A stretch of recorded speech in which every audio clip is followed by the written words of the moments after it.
오늘도 하나님의 주신 은혜가 우리 가운데 충만하기를 간절히 소망합니다. 오늘 말씀의 제목은 날마다 더하게 하시니라 라는 제목입니다. 우리가 사도행전을 이제 1장부터 이렇게 쭉 살피고 있는데요. 우리가 1장에서 이제 오순절 다락방에 하나님의 그 보내신 성령의 강림의 역사를 우리가 살펴봤었어요. 우리가 성령의 역사에 대해서 분명한 구분점을 좀 우리가 이해할 부분은 뭐냐면 성령의 세례, 그리고 성령의 충만, 성령의 은사, 이런 것들을 다 구분할 수 있어야 돼요. 이러한 구분이 잘못되면 우리의 신앙이 뭐라고 그럴까요? 약간은 무속적인 이런 신앙으로 잘못하면 빠질 수 있어요. 그리고 삼위일체 하나님을 무시한 성령 하나님의 역사를, 사역을 무시한 그러한 잘못된 신앙으로 빠질 수도 있어요. 그래서 이 사도행전에서 1장과 2장의 내용은 상당히 중요한, 우리 가운데 꼭 잘 알아야 될 그러한 말씀들이 채워져 있습니다. 오순절 다락방에 성령의 강림의 역사, 성령께서 강림하신 이 역사는 반복적인 게 아니에요. 지난주에도 말씀드렸지만 이것은 단회적인 것이고, 이 역사가 지금도 반복적으로 오순절 그런 역사가 강한 바람과 같은 소리가 나고 불의 혀같이 갈라지는 것이 각 사람에게 임하고, 이러한 것들이 지금도 계속 반복된다? 아니에요. 그때는 성령 강림의 그러한 역사를 우리의 눈으로 바라볼 수 있도록 현시적으로 그것을 보여주신 것뿐이지, 그러한 역사가 지금도 계속 우리 눈에서 보이고 귀에서 들리고 이건 아니에요. 물론 지금도 성령의 역사를 따라 때로는 어떤 그러한 초자연적인 역사를 보여주시는 경우도 부인하는 건 아닙니다. 그러나 실제적인 그런 강림의 역사는 반복되지 않는다.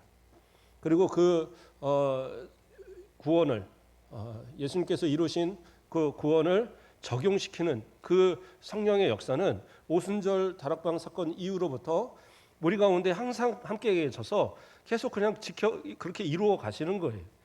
그렇기 때문에 예수 그리스도를 나의 구주로 고백하는, 우리의 죄를 회개하고 예수 그리스도를 나의 구주로 고백하는 모든 성도들의 그 안에는 성령께서 이미 내주하고 계시는 겁니다.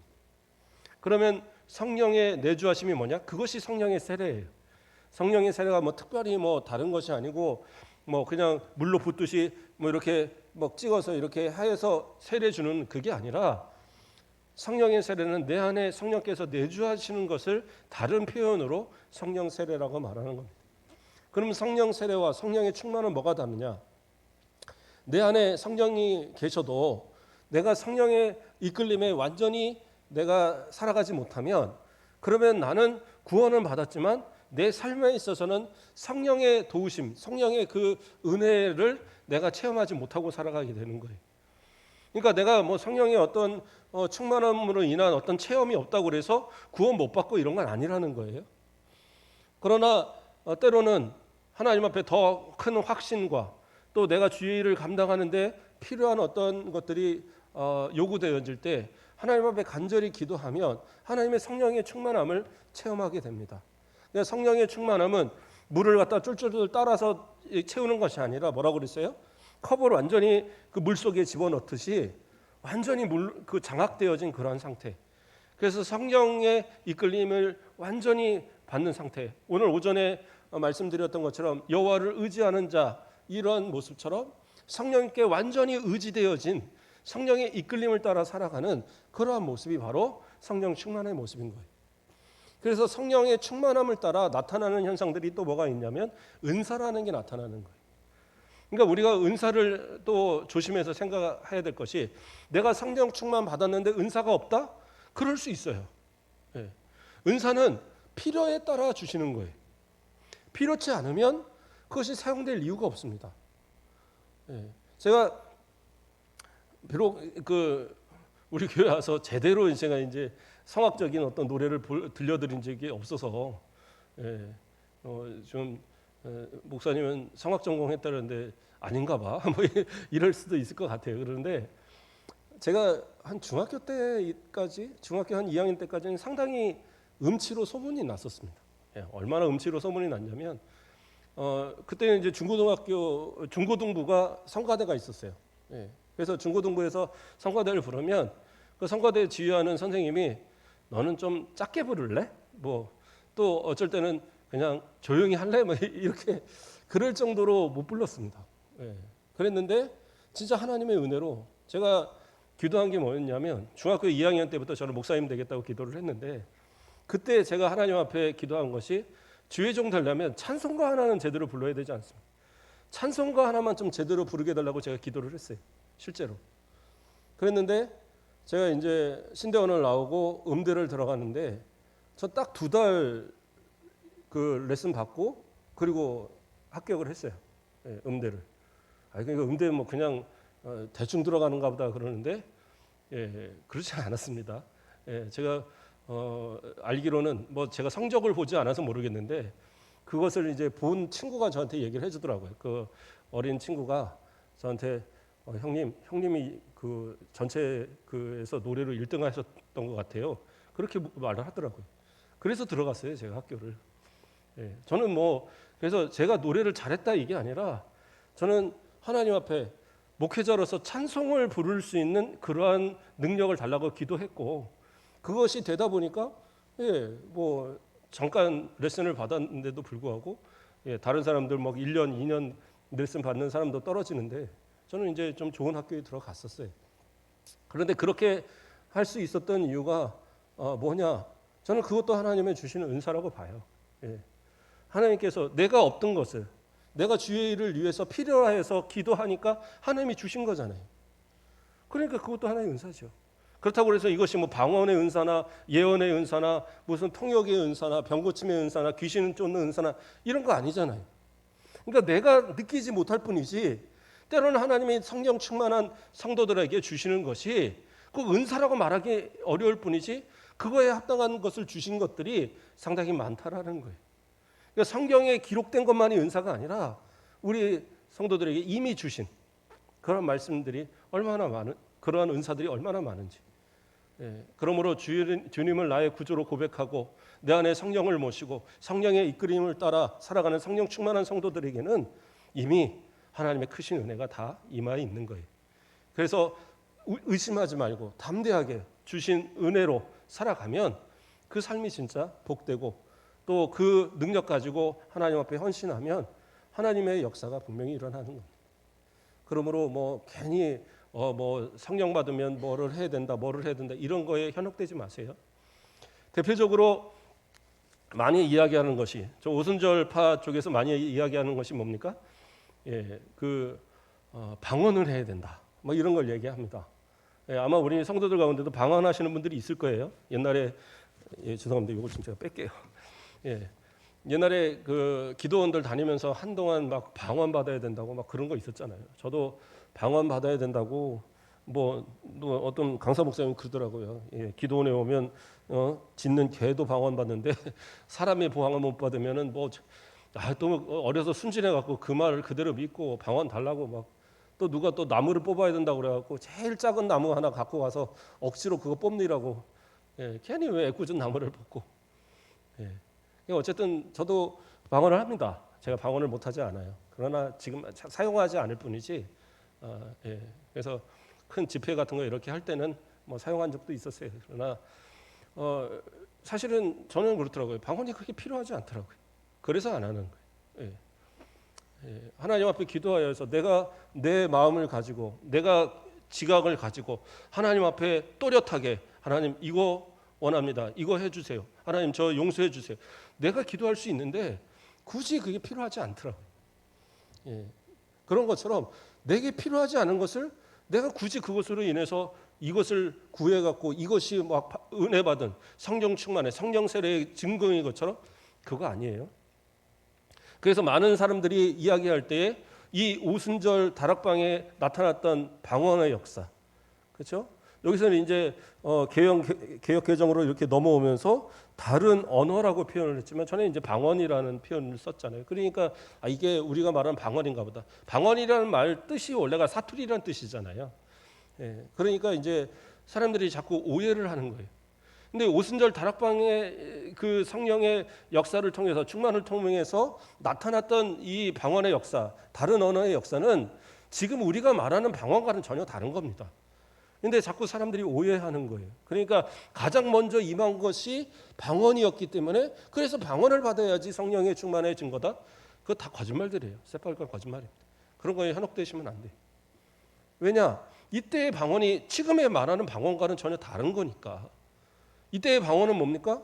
지금 우리가 말하는 방언은 어떤 방언들이에요?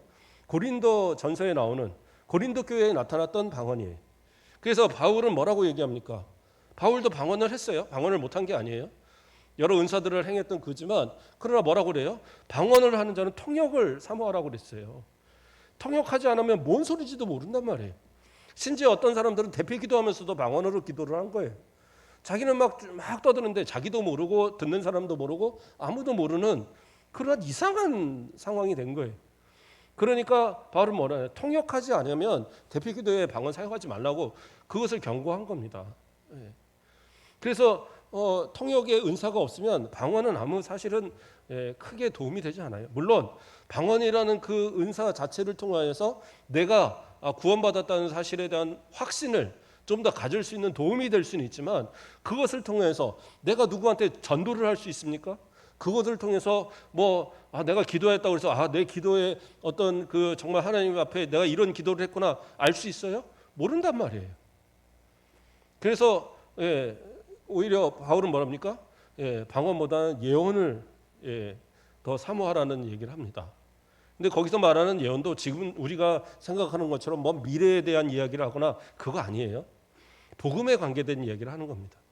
복음을 통하여서 우리가 우리의 죄를 깨닫고 또 그러한 것들을 전할 수 있는 그러한 계시적 입장에서의 예언이지 그것이 어떤 그 미래에 대한 그러한 어떤 일을 말하는 그거 아니에요.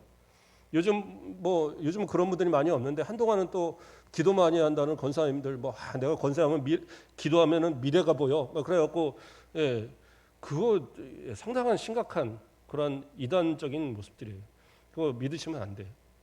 자, 어쨌든 본문의 내용을 좀 더 들어가고 있습니다. 이러한 그 다른 언어들이 이제 나타나기 시작했는데 그 언어는 어떠한 언어였습니까? 실제적으로 들려지는 언어였어요. 더 놀라운 것은 뭐냐? 사도들과 그 은사를 받은 그 성도들은 어떻게 했어요? 나아가서 그냥 복음을 전한 거예요. 예수 그리스도를 전하고 예수 그리스도의 부활을 전하고 예수 그리스도의 다시 오심에 대한 이야기들을 전한 거예요. 예수 그리스도의 십자가를 전하고 정말 복음의 그 모습을 전했는데 어떻게 해요? 그때는 오순절이라서 세계 각지에 흩어져 있는 많은 유대인들이 다 한자리로 모이는 때였습니다. 자, 왜 그러면 유대인들이면 예루살렘을 중심으로 이스라엘에 살아야지 왜 다른 지역이 흩어져 삽니까? 그거는 우리가 이제 아는 역사적인 일들이 많이 있었기 때문이에요. 대표적으로는 바벨론에 유다가 망하면서 바벨론에 포로되어서 70년 동안의 포로기를 겪었잖아요. 70년이면 한 사람이 태어나서 죽을 때까지의 거의 인생의 다의 모습이나 마찬가지예요. 지금은 이제 연세들이 많고 이제 100세시다 그래서 100세 또 심지어는 앞으로는 한 120세도 살 거다 이런 얘기들을 합니다. 그러니까 우리 권사님들, 집사님들 앞으로 한 30년 이상 40년 살으려면 이제 참 힘들어요. 그동안 건강하게 사시려고 노력하셔야 되고 어쨌든 그렇게 기도합니다. 저도 우리 권사님들 건강하시라고. 건강하세요. 그래서 나보다 더 오래 사시면 좀 그러긴 한데 우리 다 이제 건강하게 오래 살자고요. 자, 어쨌든 70년이라는 시간은 태어나서부터 그 죽을 때까지 거의 그러한 시간이에요. 그래서 모세도 뭐라고 그래요? 인생이 70년이고 강건하면 80이라고 그랬어요. 그러니까 옛날에 70년이면 상당히 오래 사는 겁니다. 이런 시대에, 신구약 시대에서. 그런데 그 사람들이 포로로 끌려가서 거기서부터 태어나서 자란 사람들이 상당했을 거란 말이에요. 오히려 포로로 끌려갔던 사람들은 얼마 남지 않았을 거예요. 그러다 보니까 그들이 귀환할 때에 그 이스라엘을 기억하고 귀환하는 사람들이 있는가 하면 거기서 삶의 터전을 이미 만들어진 사람들은 귀환하지 않는 사람도 상당히 많았을 거예요. 그럼에도 불구하고 이스라엘 백성들은 하나님의 율법만큼은 버리지 않아요. 어디 있든 간에. 그리고 그들이 하나님의 백성이라는 사실을 결코 잊지 않습니다. 심지어 이 나라가 완전히 그 AD 70년에 완전히 망한 뒤로 전 세계로 그 유대인들이 다 흩어진 뒤에도, 그렇죠? 그 1950 몇 년인가요? 그때 이 나라를 새로 만들어 갖고, 이미 없어진 나라를 새로 만들어 갖고 그걸 독립시킬 때까지 거의 1900년 뭐 이런 그 2000년에 가까운 시간이 흐를 때까지 흩어져 있던 그들이 모여서 나라를 만들고 그 잊은 언어를 다시 사용하고, 그리고 그 한 민족의 모습을 되찾아가는 모습을 우리가 본단 말이에요. 이게 어떻게 가능하느냐? 그들은 흩어져 있지만 왕은 이미 없고 통치자가 없지만 그들의 통치자는 하나님이고, 그들은 항상 그 구약적인 율법에 따라서 살아왔기 때문에, 그렇기 때문에 민족성을 지킬 수 있었던 이유가 됐어요. 물론 그들이 예수 그리스도를 믿지 않기 때문에 구원의 대상은 아닐지언정, 그런 어떤 그 민족적인 어떤 그런 혈통을 지키고 그러한 문화를 지키고 율법을 지키는 데 있어서는 상당한 노력을 했던 그런 사람들이 유대인들이란 말이에요. 마찬가지로 그들이 그 포로기에 가서 귀환하지 않았을지라도, 또 그 이후에도 여러 전쟁과 또 여러 일로 인해서 흩어졌던 그들이 1년에 3번, 그렇죠? 유월절, 맥주절, 이 오순절, 이 세 절기에만큼은 하나님 앞에 왔단 말이에요. 그래서 하나님 앞에 예배드리고 제사드리고 그러한 모습들을 가졌었는데, 그렇기 때문에 어떻게 해요? 세계 각지에서 흩어졌던 그들이, 그 당시에서 세계라고 한다면 소아시아와 이쪽 그 마게도냐, 또 이쪽 그 어디입니까?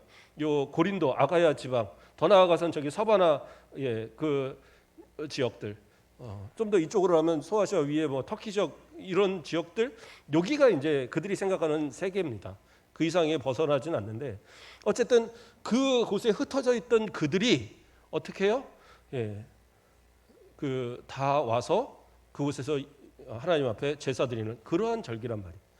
그러니까 사람들이 이미 흩어져서 수십 년을, 수백 년을 살았기 때문에 언어가 잘 통하지 않아요.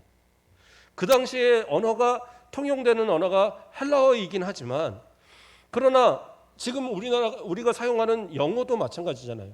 죽어라 배워도 영어 잘 못 쓰잖아요.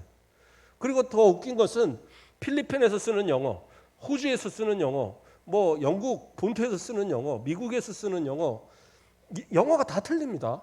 다 똑같지 않아요. 억양도 다르고, 심지어는 단어를 들었을 때 저게 뭔 단어요? 못 알아들을 정도로 그렇게 차이가 납니다. 우리가 쓰는 단어들이 좀 차이가 나듯이 전라도 방언하고 경상도 방언이 틀리고 강원도 방언이 틀리고, 그렇죠? 저 이북 쪽 방언들이 틀리고 다 사투리들이 다르잖아요. 심지어는 전라도 안에서도, 전남 안에서도 그때 옛날에 교육자들인데 고흥분하고 뭐 우리 순천분이 같이 이야기를 하면서 이거 아니하고 막 얘기하는데 절반은 못 알아듣더라고요. 그 조금의 차이에서도 사용하는 언어들이 그게 다르다. 그런데 하물며 세계 각지에 그렇게 흩어진 자들이 이 제자들의, 또 그 성도들의 언어로 말하는 그 복음을 들을 때 이해가 될 수 있느냐? 이게 이제 어렵다는 얘기죠. 근데 이때 이 방언은 어떤 방언이냐? 이 말을, 이 복음을 전하는데 그 각지에 있는 사람들이 다 자기네 말로 들리는 그러한 역사가 있었단 말이에요. 자기네 말로. 그래서 사람들이 어떻게 합니까? 2장 8절 말씀을 보면 우리 각 사람이 난 곧 방언으로 듣게 되는 것이 어찌 됨이냐, 이렇게 이야기하고 있어요. 2장 8절에. 그러니까 그들 스스로가 얘기하는 거예요. 우리가 각 태어난 곳이 다 틀린데 어떻게 우리 지방의 소리, 어떻게 우리나라에, 내가 사는 이 나라의 말로 이것이 들릴 수 있느냐? 이게 말이 안 된다라는 거예요. 그러니까 심지어 뭐라고 얘기를 합니까? 쭉 내려가서 그가 말하는 것은 13절에 가면 어떤 이들은 조롱하여 이르되 그들이 세술에 취하였다 하더라, 이렇게 얘기하고 있어요. 그도 그럴 것이, 그들이 이제 속한 나라들을 이야기하는데 9절부터 이야기하죠.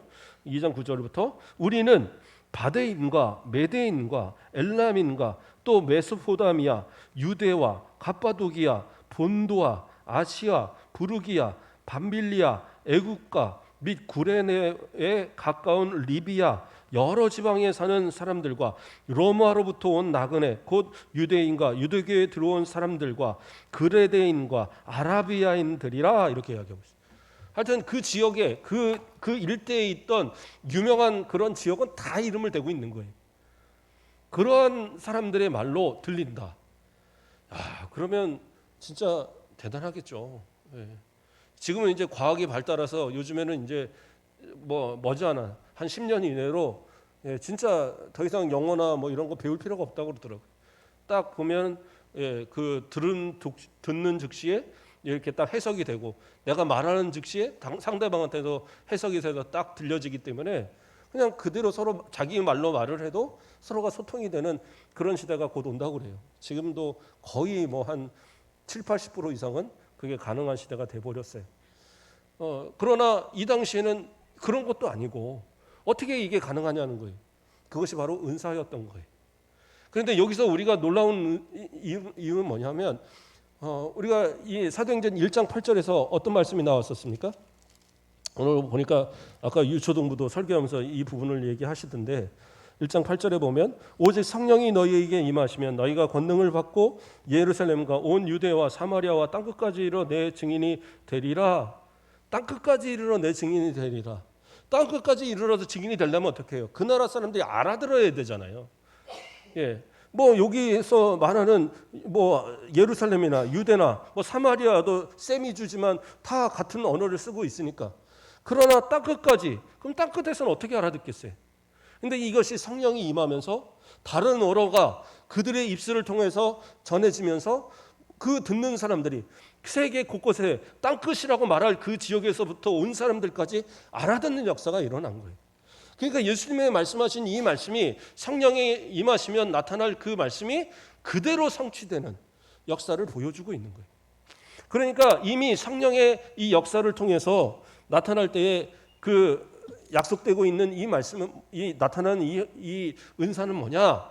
이 은사를 통하여서 세계 곳곳에 복음의 역사임이 저 이방인들에게까지 전해져야 된다는 사실을 보여주고 있는 거예요. 어떻게 보면 이후에 또 살펴볼 일이지만 예루살렘 교회가 계속적으로 부흥하고 성장했지만 그들이 자신들 유대인들에게 있어서 복음을 전하는 데는 힘을 썼지만 땅끝까지 이르러 전하는 그 복음의 역사는 등한시할 때 어떻게 합니까? 핍박을 통해서 그들이 흩어지고 세계 곳곳으로 기독교인들이 흩어지면서 그곳에서 복음을 전하고 교회가 세워지고 또 그곳에서 기독교인들이 넘쳐나는 부흥하는 역사들이 일어나게 되었던 거예요. 어쨌든 그래서 이때에 임했던 다른 언어, 이 은사는 복음을 위해서 약속하신 그 성령의 권능을 통한 복음의 역사를 위해서 주신 특별한 은사였어요. 그러나 이 은사는 반복되는 것이 아닙니다. 이것은 당시에 그 성령의 충만함, 성령의 강림을 통해서 성령의 충만을 통해서 주신 특별한 은사였는데 이 은사는 지금도 반복되는 것이 아니에요. 지금은 어떻게 해요? 배우셔야죠. 만약에 인도를 전도한다고 하면 인도의 언어를 배우시면 되는 거고 배울 수 있는 기회가 다 있잖아요. 그러나 이 당시에는 그러한 것들이 쉽지 않을 때고 복음이 급박하게 전해져야 되고 하나님의 역사가 급박하게 일어나야 되는 때이기 때문에 특별하게 주신 은사예요. 그래서 지금도 반복되는 은사가 아니다. 그래서 이 당시에 이것은 이제 사도적 은사로 구분을 합니다. 그래서 이 당시에만이 특별하게 주어지는 은사로 반복되지 않는다. 자, 이제 은사에 대한 것을 조금 더 오래 설명을 했는데, 자, 이 은사를 이렇게 설명을 하니까 2장에 가서 사람들이 13절에서 뭐라고 그랬어요? 어떤 이들은 조롱하여 이르되 그들이 새 술에 취하였다 이야기해요. 그러니까 내용에는 큰 의미가 없어요. 듣는 즉시 어떻게 우리가 알아듣지? 이걸로 인해서 오히려 조롱하는 거예요. 아이고 저 술 먹고 얼마나 혀가 꼬부라졌으면 우리 말로 들릴까? 그러면서 조롱하는 거예요. 그때 베드로가 화를 내지 않고 그 상황을 설명하기 시작합니다. 그것을 기회를 삼아서 이 내용을 완전히 이제 복음을 전하는 기회로 바꿔요. 그래서 첫째는 이것이 술 취해서 말하는 것이 아니다라는 걸 설명합니다. 그 내용이 뭡니까? 15절에 보면 베드로가 이제 설교를 시작한 거예요. 15절에 보면 때가 제3신이 너희가 생각과 같이 이 사람들이 취한 것이 아니다 이렇게 이야기하고 있어요. 예. 이게 무슨 말이냐? 자, 3시. 그러니까 우리가 뭐라면 3시인가요? 아니요. 3시가 아니라 아침 9시를 얘기하는 거예요. 아침 9시를. 자, 그래서 이스라엘 사람들은 하루에 3번씩 기도를 했어야 되는데 바로 이 3시가 기도의 시간입니다. 첫 번째 기도의 시간. 그러니까 유대인들이라면 상식적으로 이때 술을 먹고 취한다는 건 말이 안 되는 거예요. 기도의 시간을 그것을 지키지 않고 거기서 술을 먹고 주정을 한다? 이건 있을 수가 없어요. 보통 그래서 이 9시부터 한 10시, 그러니까 3시부터 4시까지의 이 1시간 정도는 기도를 위해서 음식조차도 먹지 않는답니다. 그런 사람들이 술을 취한다? 이건 상식적으로 맞지 않다라는 거예요. 그러니까 서로가 아는 그 상식을 가지고 이야기할 때 사람들은 이해했어요. 아, 그렇지. 우리가 기도하는 시간에 저 사람들이 술을 먹을 리는 없지. 그래서 바로 그것을 갖고 이야기하고 그 다음에 이제 두 번째 성령에 대해서 이야기한 거예요. 왜 우리에게 이런 현상이 일어났느냐? 왜 우리에게 이런 다른 언어가 나타났느냐? 이것은 약속하신 성령의 역사다. 근데 이 약속하신 성령은 누가 약속하신 거냐? 하나님께서 요엘 선지자를 통해서 말씀하신 거다. 이렇게 설명하고 있어요. 또 오늘 우리가 또 아까 우리 박영은 집사님 찬송 인도하면서도 우리가 불렀었죠. 예, 그 마지막 날에 내가 나의 영으로 부어주리니 이런 이제 찬양 불렀잖아요. 그 말씀을 얘기하는 겁니다. 그래서 16절에 보면 이는 곧 선지자 요엘을 통하여 말씀하신 것이니 이렇게 나오고 있어요. 그러니까 요엘 딱 말하는 순간 유대인들은 알아들었어요. 아, 요엘에게 하나님께서 요엘을 통해서 말씀하신 내가 내 영을 부어주겠다라고 말했던 그 역사가 그 역사의 그 응답이 바로 이거인구나, 이것을 말하는구나, 이걸 이제 알아듣는 거예요. 왜냐하면 유대인들은 어려서부터 성경을 배우기 때문에 특히 구약에 대한 말씀들에 있어서는 능통한 사람들이에요. 그렇기 때문에 이 말을 딱 들었을 때 요엘 나오는 순간 그 내용을 부어준다 그 부분이구나. 그렇죠? 그래서 어떤 말씀이 나옵니까? 예, 내가 내 영을 모든 육체에게 부어주리니 너희의 자녀들은 예언할 것이요 너희의 젊은이들은 환상을 보고 너희의 늙은이들은 꿈을 꾸리라. 자, 뭐가 나옵니까? 예, 그 예언, 환상, 꿈. 그러니까 이거는 뭐냐면 구약에서 하나님께서 자신의 뜻을 선지자들에게 계시할 때에 보여주시는 현상들이에요. 때로는 예언하게 하시고 때로는 꿈을 통해서 알게 하시고 때로는 그런 환상을 통해서 알려주셨어요. 그걸 가지고 선지자들이 나가서 전했단 말이에요. 그러니까 이것은 뭐냐면 말세, 여기서 또한 말세라고 말하는 것은 예수님의 초림부터 예수님의 재림까지의 지금이 바로 말세의 시대를 살아가는 우리들입니다. 이때에 바로 성령이 임하실 것이고 성령이 임하시면 어떻게 되느냐? 바로 이런 하나님의 뜻이 사람들에게 전해지는 역사가 나타난다는 거예요. 그것이 뭡니까? 복음의 역사를 얘기하는 거예요. 그러니까 이 환상, 꿈, 또 예언 이 모든 것이 다 복음으로 집약이 되는 겁니다. 그래서 예수 그리스도를 믿는 사람들은 구원을 받게 된다는 이 사실, 복음이 바로 모든 사람, 모든 계층에게 노인, 젊은이, 어린이 할 것 없이 그 모두에게 동일하게 주어진다라는 것을 이야기하고 있는 거예요. 이어서 또 뭐라고 합니까? 그때 내가 내 영을 내 남종과 여종들에게 부어주리니. 물론 이것이 어떤 특별한 은사를 주시는 것으로 이해할 수도 있지만 그러나 이 자체도 설명을 해보면 뭐예요? 남자든 여자든 구별 없이 성령의 역사는 동일하게, 복음의 역사는 동일하게 전해진다는 것을 이야기하고 있는 거예요. 왜냐하면 이때는 여자들, 어린아이들은 수혜도 치지 않을 정도로 무시당하는 때였어요. 심지어는 그냥 마음에 안 들면 내쫓고 또 새로운 여자하고, 그냥 여자들은 그냥 하나의 어떤 뭐라고 표현할 거예요? 그냥 종이나 별 차이 없이 여겼던 그러한 분위기였단 말이에요. 그런데 오히려 성경은 요엘의 선지자를 때부터 하나님께서는 어떻게 해요? 내 남종과 여종에게 종이라는 것은 특별한 사명을 주신 자들을 지칭할 때 쓰는 건데, 자, 남종이든 여종이든 구별 없이 그들에게 성령을 부어주시고 그들에게 복음을 맡기실 것에 대한 약속을 미리 하고 있었다는 거예요. 이것의 성취로 인해서 뭐예요? 지금의 은사가 이런 다른 언어로 말하는 성령의 은사가 나타난 거다. 이걸 설명한 거예요. 그러니까 그들은 알아들었어요. 아, 그렇구나. 내가 자칫 세술에 취했다고 이것을 욕하는 것은 곧 하나님의 역사를 욕하는 것이고, 더 나아가서는 하나님께서 약속하신 이 요엘을 선지자로 말하신 그 예언을 부인하는 것이기 때문에 하나님을 욕하는 것이 되는구나. 이 생각을 하고 나니까 이들은 두려운 마음이 들었어요. 거기다가 더 나아가서 어떤 얘기들을 합니까? 이제 그 쭉 내려가서 21절을 보면, 그죠? 19절과 20절에는 그 말세에 나타날 그런 어떤 여러 가지 현상들, 말세의 징조에 대한 이야기들을 이야기하는 거고요. 21절에서 누구든지 주의 이름을 부르는 자는 구원을 받으리라, 이 얘기를 하고 있어요. 이것 물론 요엘 선지자가 말하는 주는 여호와 하나님이시죠. 그러나 지금 베드로가 말하고 있는 주는 누구예요? 예수 그리스도를 얘기하는 거예요. 그래서 이 말세 시대에 그 예수 그리스도를 믿는 자, 그들은 바로 그 심판의 징조가 있을 그때 두려움 없이 주의 이름을 부르는 자는 구원을 받게 될 것이다. 예수 그리스도를 믿는 자, 그의 이름을 믿는 자는 구원받게 될 것이다. 그래서 복음에 대한 선포를 구체적으로 던지고 있는 거예요. 이 말씀을 들을 때, 물론 이제 그 뒤에서 다윗을 통해서 예수 그리스도가 누구신가를 이제 설명하고, 바로 하나님의 아들이신 예수 그리스도를 하나님께서 보내셨으나 어떻게 해요? 유대인들이 어떻게 해요? 그 예수님을 십자가에 못 박아서 죽였다. 그런데 하나님께서 그를 다시 살리셔서 부활시키시고 또 승천하시고 다시 오실 주님이시다. 이 사실들을 이렇게 쭉 설명을 합니다. 그때 이 말씀을 들으면서 조롱하고 그렇게 막 하던 그 사람들이 이젠 두려운 마음이 생겨서 그가 뭐라고 고백을 합니까? 나중에 가서 그들이 얘기하는 것이 뭐예요?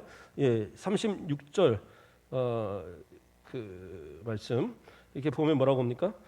그런즉 있어야 잠깐만요. 제가 좀 더 내려가서 37절에 그들이 이 말을 듣고 마음에 찔려 베드로와 다른 사도들에게 물어 이르되 형제들아 우리가 어찌할꼬 하거늘, 이렇게 나와요. 우리가 어찌할꼬 하거늘, 이게 뭐예요?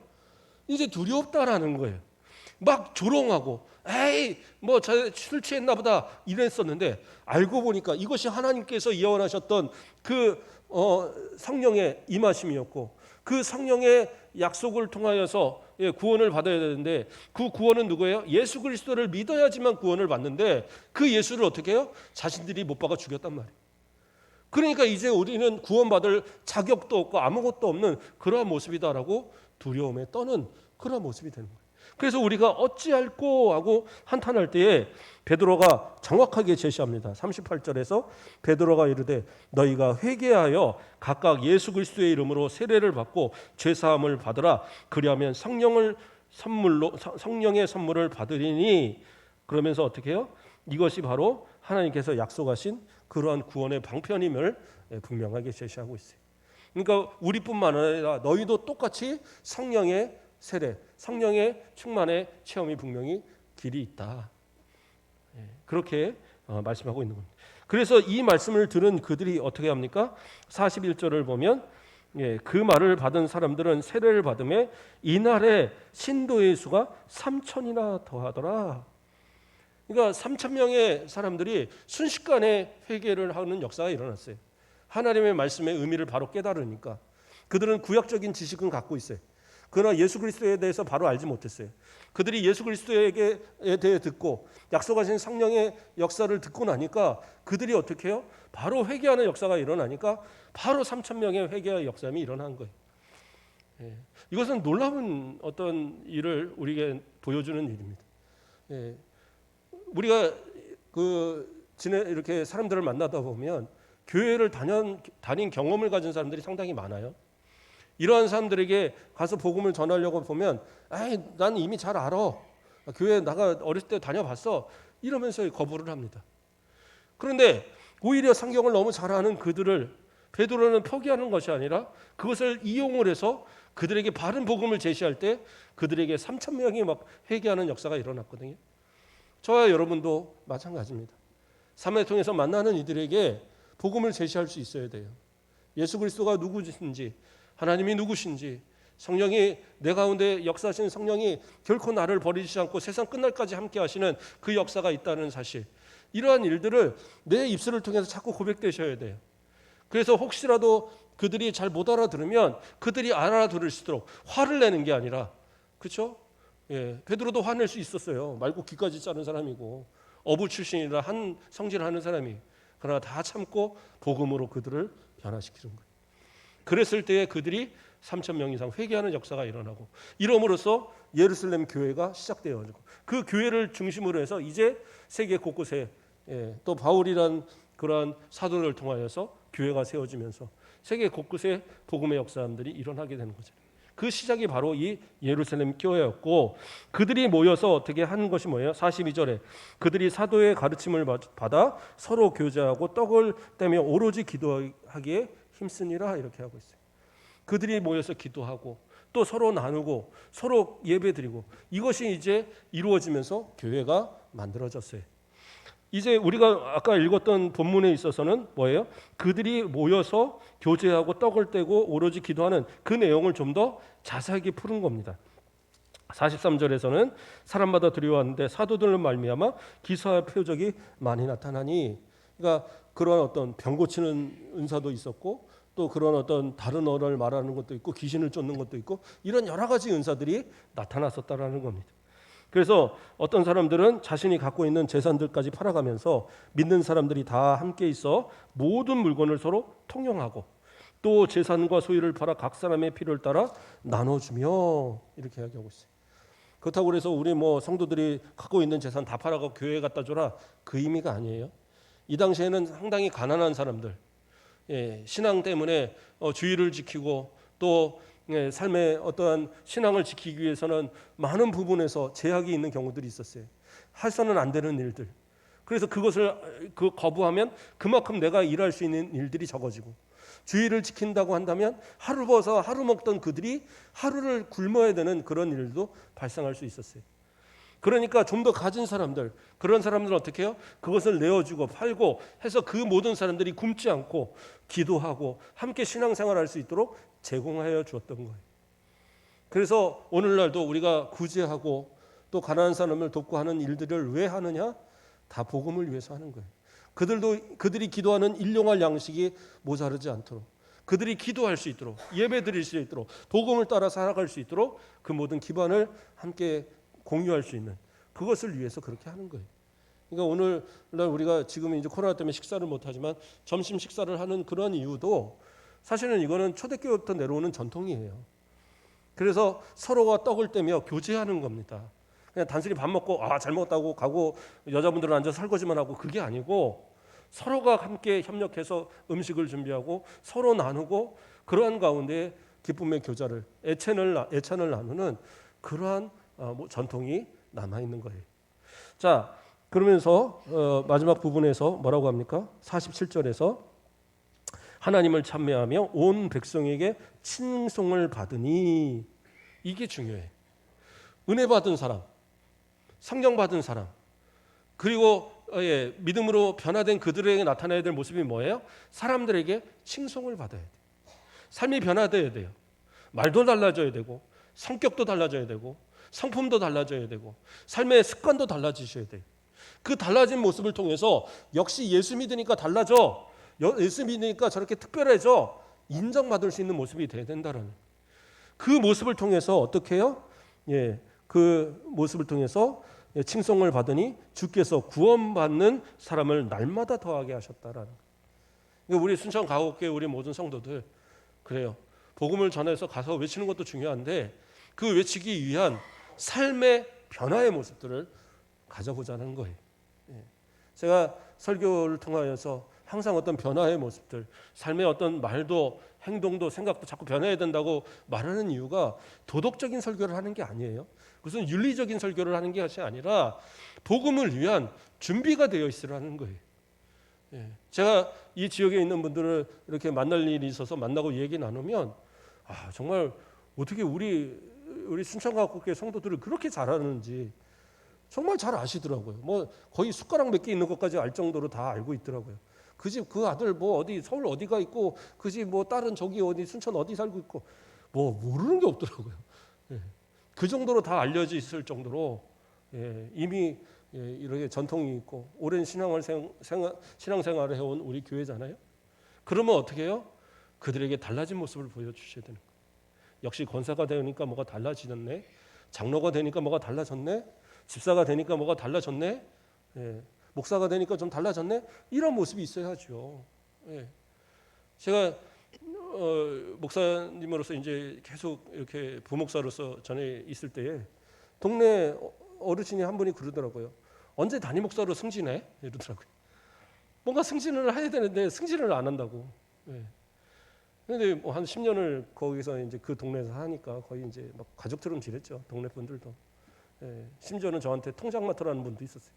통장 좀 맡으라고. 그래서 왜 그러냐 그랬더니 아니 동네 뭐 고장 나면 맨날 고치라고 다 신고해 주는 분인데 고맙다고 통장하라고. 그래서 아유 목사님이 왜 통장을 해요? 제가 그러고 웃고 말았었는데 삶을 통해서 보여주니까 나중에 교회를 나오는 분들이 생기더라고요. 막 교회 싫다고 했던 분들이 교회를 나타나요. 근데 저하고 눈을 마주치면 막 피해요. 왜 그러냐 그러니까 아유 목사님한테 막 그렇게 모질게 했는데 교회 나오려니까 너무 죄송해서 그런다고. 걱정 말고 나오고. 그들이 정말 교인들이 싫었다면 못 나오겠죠. 그러나 달라진 모습들을 보니까 아 교회에서 사는 사람들이 뭐가 좀 다르구나. 눈이 오면 맨날 그 마당 청소 제일 먼저 와서 길을 청소해주고 뭐 있다고 좋은 거 있으면 다 나눠주고 항상 뭐 좋은 모습들을 보이니까 반대하고 교회를 싫다고 했던 사람들도 어느 순간 교회를 나오는 사람들이 생기더라고요. 우리 순천가옥교회 달라진 모습을 통해서 좀 이 지역에 칭송받는 일들이 있었으면 좋겠어요. 순천가옥교회 장로님들이면 역시 달라. 권사님들이면 역시 존경받을 만해. 안수집사님들이면 아 그래 역시 가장 모델만 될 만한 그러한 안수집사들이야 인정될 만한 모습을 되어져서 말보다도 우리의 그런 삶의 변화를 통해서 하나님께서 구원받는 자들을 우리 순천가옥교회에 더하시는 역사가 있기를 주님의 이름으로 축원드립니다. 기도하겠습니다. 사랑의 하나님 감사를 드립니다. 우리를 사랑하여 주시고 오늘도 하나님의 은혜로 예배드리며 기도하며 하나님 앞에 나아올 수 있도록 인도하셨음을 감사를 드립니다. 말씀을 듣고 또 기도하고 예배를 드렸사온데 우리의 모습이 또 말씀에 합당한 모습으로 변화되게 하시고 우리 안에 계신 성령께서 인도하시는 대로 우리의 삶이 변화되는 온전한 신앙인다운 삶의 모습들이 되어지도록 인도하여 주시옵소서. 삶의 변화된 모습을 통하여서 내가 드러나는 것이 아니라 예수 그리스도가 드러나게 하시고 나의 변화되진 모습을 통해서 복음이 전해지는 역사가 있도록 인도하여 주시옵소서. 우리 순천가곡교회가 다시 한번 이 지역을 이 나라를 책임져갈 복된 교회로 성장하게 하시고 수많은 영혼을 주님 앞으로 인도하며 구원하는 이가 날마다 더해지는 복된 교회 되도록 인도하여 주시옵소서. 또 일주일의 삶 가운데 동행하여 주시고 어려운 일 닥치 않도록 주님 지켜주시고 건강을 지켜주시고 삶의 기도의 모든 제목들이 하나님께서 응답으로 채워주시는 복된 한 주 되도록 인도하여 주시옵소서. 감사합니다. 예수 그리스도의 이름으로 기도드립니다. 아멘.